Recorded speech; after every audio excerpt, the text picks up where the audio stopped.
Projeto Papo de História, uma iniciativa do canal Histotec.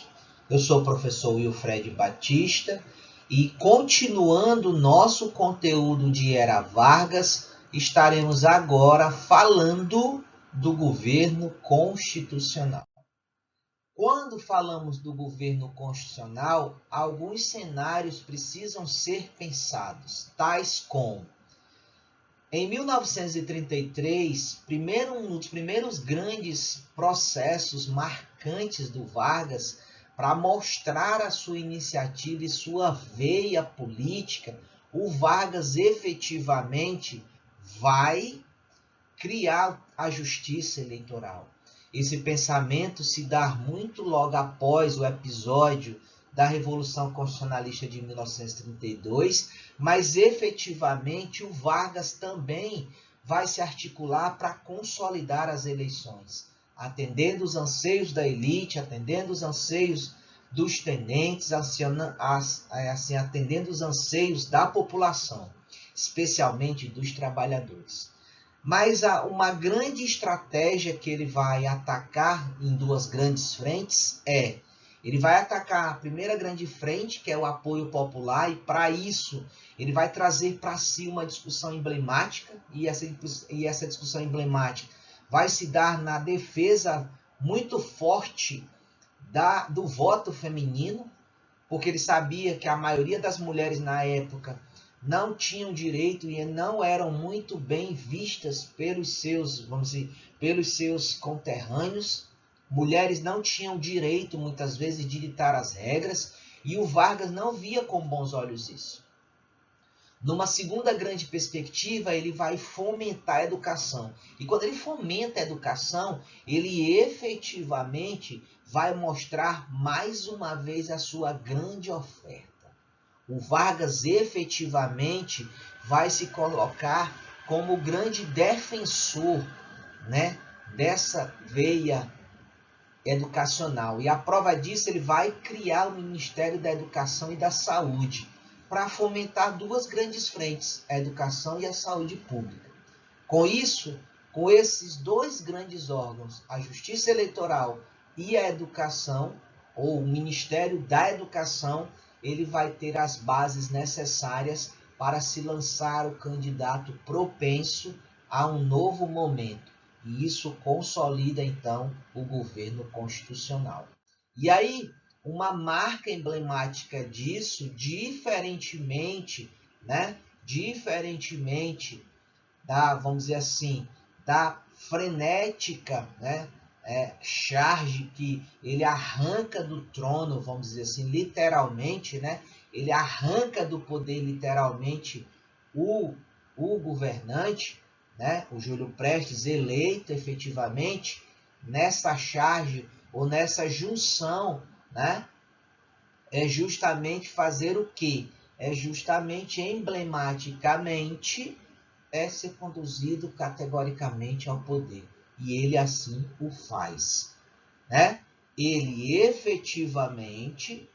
efetivamente transita nesse processo de movimento provisório para o constitucional, se colocando efetivamente no poder. E isso vai dar vez e voz para o voto secreto, para o voto feminino, para o voto para a maioria dos 18 anos.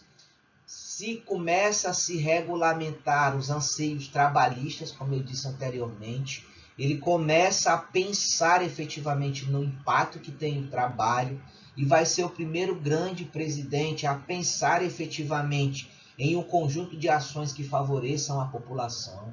Ele vai defender a chamada igualdade de todos perante a lei, indistintamente, independente da condição social deles. E ele vai justamente também defender a liberdade de as pessoas transitarem. Então isso vai ser extremamente significativo. Uma situação também marcante desse período vai ser o anseio trabalhista dele com a consolidação da justiça do trabalho, da justiça eleitoral, do direito à educação, da obrigatoriedade do ensino primário e secundário, da ideia do ensino profissionalizante também, importante dizer, importante destacar. Emblematicamente, nós vamos ter aqui o nascimento do Departamento de Propaganda e Difusão Cultural, o DPDC, que lá em 37 vai se fundir, né, e se transformar num único só departamento, que é o Departamento de Imprensa e Propaganda, o famoso DIP. Ele vai fomentar o cinema, ele vai fomentar o rádio como instrumento de massificação e de comunicação, então isso vai ser muito emblemático. Ele vai categoricamente se apresentar sendo defendido por grupos extremamente antagônicos, e é bom que se diga que nesse momento você começa a perceber o porquê que o Vargas vai adotar um alinhamento ao nazifascismo. É importante estabelecer, é importante dizer, é importante se observar que o Vargas era um forte defensor do autoritarismo, do controle social, né? de ditar as regras, e isso vai emblematicamente de encontro a um grupo político intitulado Ação Integralista Brasileira, conduzida por Plínio Salgado, inspirado no movimento totalitário de extrema-direita chamado fascismo italiano, que depois vai se unir ao nazismo alemão e construir uma força política e militar muito forte na Europa e que vai contagiar outras regiões do planeta, que é o nazifascismo. E aí, uma das coisas emblemáticas desse alinhamento é porque o Vargas é extremamente nacionalista, ele é extremamente integralista. O que significa isso? Ele vai defender que todos os brasileiros têm que defender a sua postura de cidadão brasileiro e não aceitar qualquer ideia que seja contrária a isso, levantando a tese de que ele era anticomunista, e é uma característica emblemática dos movimentos de extrema-direita totalitários europeus. E uma prova disso é que ele vai caçar, durante o seu governo constitucional, ele vai emblematicamente, de um lado, favorecer a aprovação das leis para atender os anseios do governo, mas em contrapartida vai perseguir emblematicamente todos os cidadãos que estarão contrários aos seus anseios. E isso vai fomentar o nascimento de uma força política de extrema oposição a ele, que é a Aliança Nacional Libertadora, que vai ter como a base o Partido Comunista no Brasil, né, alinhado ao Partido Comunista da Revolução Russa e do próprio território russo. É bom que se diga que uma das forças políticas defendidas pela ANB, né, é justamente a ideia da distribuição igualitária de terras, e isso emblematicamente bate de frente com o governo, porque o governo tinha aliados políticos do meio rural que não viam com bons olhos esse avanço da corrente categórica comunista no Brasil. Essa corrente vai defender a nacionalização de empresas, então isso vai trazer uma forte crítica de setores opositores à ANB, a Aliança Nacional Libertadora, né? E isso vai enfraquecer o movimento politicamente, vai deixar de ser visto como movimento de alternativa política para ser tratado como movimento transgressivo, e principalmente porque ele vai bater de frente com o governo, defendendo que os governos têm que ser socialistas. Então, a partir desse cenário, 35 e 36, o clima volta a ficar extremamente tenso, e a prova disso é que vai explodir um movimento chamado de Intentona Comunista, cuja o levante é um levante comunista em 35. O principal objetivo era derrubar o governo de Getúlio Vargas. Esse movimento ganha vez, ganha voz, ganha força a partir do contexto do apoio que ele vai receber da Aliança Nacional Libertadora.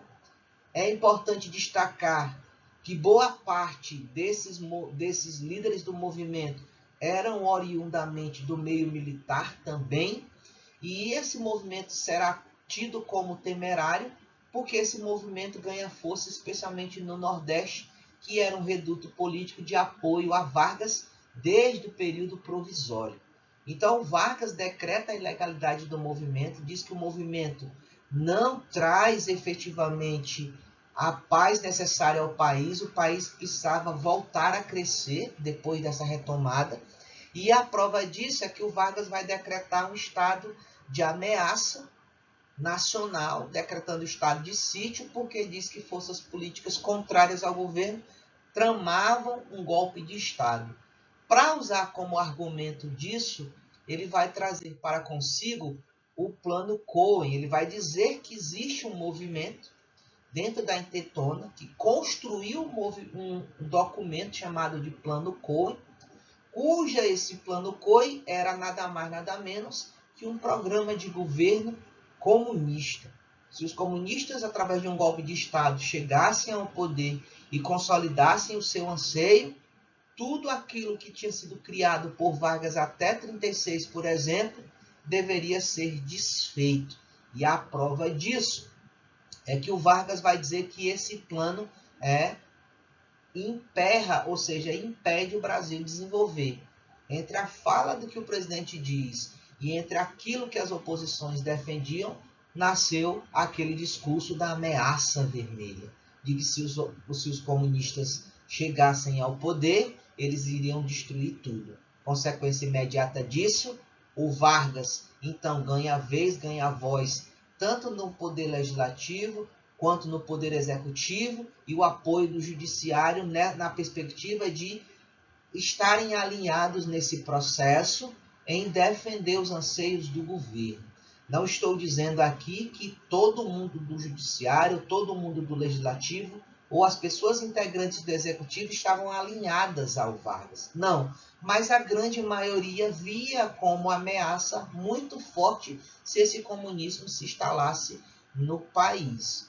Prova disso, ele decreta esse estado de sítio e as eleições que deveriam acontecer em 1937, né? Ou melhor dizendo, em 1936, já que essa eleição era pensada em 1936 e consolidada em 1937, não ocorreria.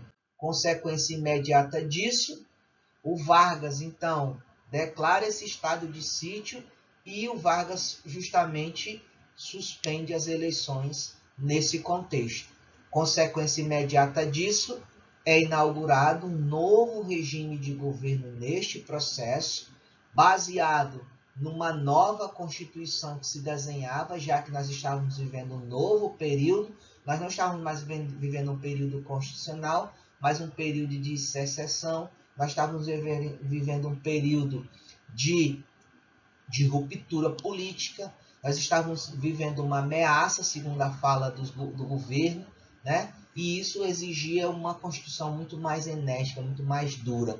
E a prova disso é que o Vargas vai se alinhar muito mais aos movimentos nazifascistas. E ele vai decretar, ele vai promover, né, uma perseguição muito forte aos comunistas. A consequência imediata disso, como vocês podem ver aqui, ele vai dizer que já deu o golpe e aí não tem mais como voltar atrás. E aí nós temos esse cenário de Vargas em 1937. Um país que apoia politicamente e internacionalmente a consolidação da Segunda Grande Guerra Mundial. Um país que está à beira do colapso, tendo em vista que nós estávamos com um cenário de guerra no nosso território, mas principalmente nós vivíamos um momento de incertezas.